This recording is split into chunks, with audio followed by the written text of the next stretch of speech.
Hi, my name is Nicole, licensed clinician, and we're here talking about everyday things that impact our mental health and fitness.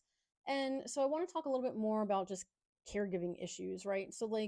I don't think that there's really enough attention paid sometimes to this idea of having to grieve the life that you saw with this person or the future that you saw with this person. It doesn't matter if it's a parent, a spouse, a significant other, siblings, children.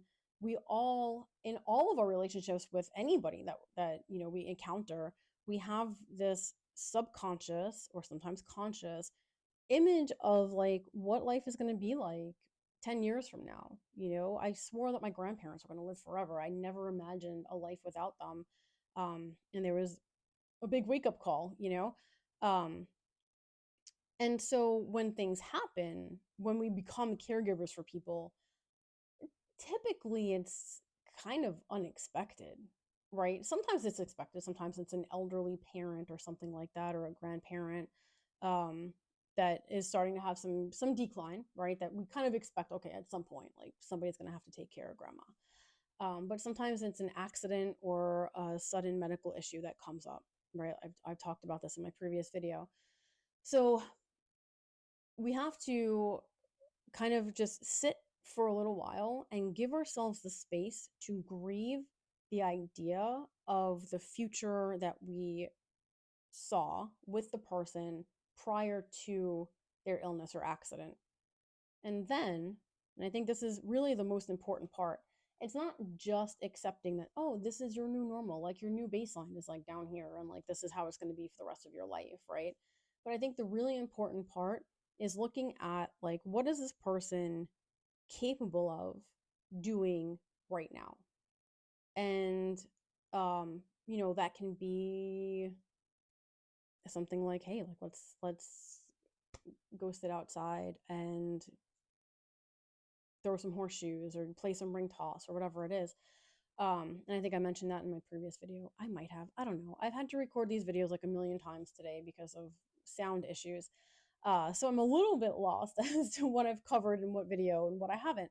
But I really do think that processing through the grief is really, really important, because then what we end up doing as caregivers in our heads is kind of like waiting and praying and hoping for this like miraculous cure or change or like going back to normal, right?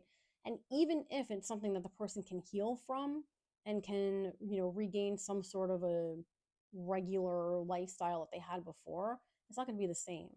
And that, I mean, that goes honestly for like any type of thing that we're going through, right? Like, we are no longer those people. We've just been through like some shit together and had to navigate through this, and we're not going to be the same people.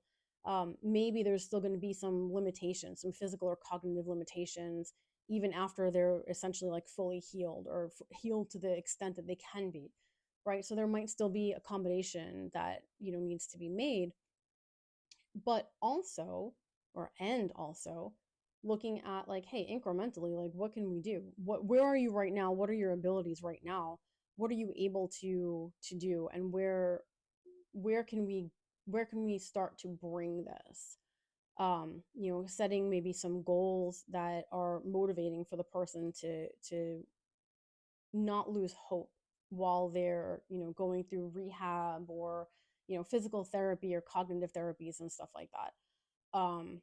And obviously talking to them about this, right? Like you're making these things together, and also being realistic about them, right? So if today you're in a wheelchair and you really want to go and like hike Machu Picchu, you're probably not going to make that for March, right? You're not going to make those plans for March. You're going to kind of wait a little while, maybe make that plan for a year or two from now, but you're still going to say, "Hey, tentative dates. Here we are."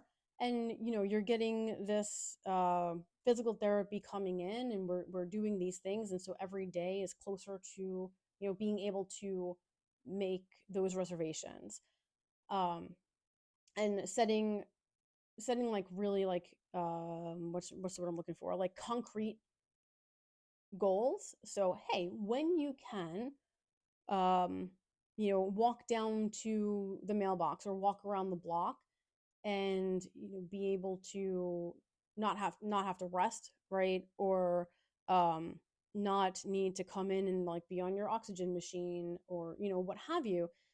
Maybe then we'll know that you've progressed enough so that we can make the plans for 6 months ahead of that, anticipating that you're going to be able to make some more consistent improvements, and maybe not like,